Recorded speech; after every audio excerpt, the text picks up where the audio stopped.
அடுத்த கட்டத்தில் America Iran பேச்சுவார்த்தை. பாகிஸ்தானை ட்ரம்ப் அழைத்தது ஏன்? மத்திய கிழக்கில் பாகிஸ்தானின் முக்கியத்துவம் என்ன?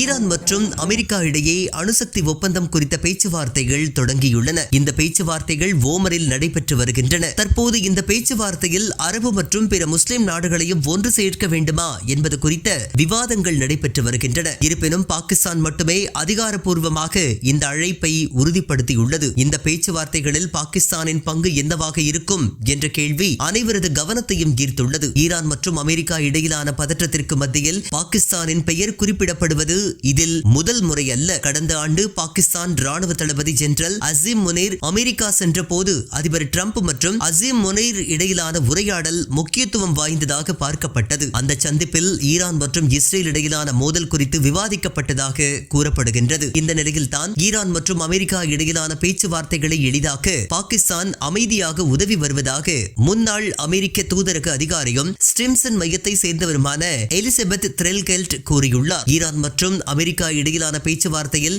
பாகிஸ்தானை சேர்ப்பது ஒரு முக்கிய நல்ல முன்னேற்றம் என்று ஆய்வாளர் கருதுகின்றனர். காரணம், பாகிஸ்தானும் ஈரானும் எல்லைகளை பகிர்ந்து கொள்கின்றன. எனவே அமெரிக்காவிற்கும் ஈரானுக்கும் இடையே அதிகரித்து வரும் பதற்றம் பாகிஸ்தானையும் பாதிக்கலாம். அதனால் தான் பாகிஸ்தான் இந்த சமரச முயற்சியில் ஆர்வம் காட்டுகின்றது. என்ன இருந்தாலும் ஈரான் விஷயத்தில் அமெரிக்கா தனக்கான சுமையை பிற நாடுகளின் தரையில் இறக்கி வைக்கும் ஒரு தந்திரமாகவே இது பார்க்கப்படுகின்றது.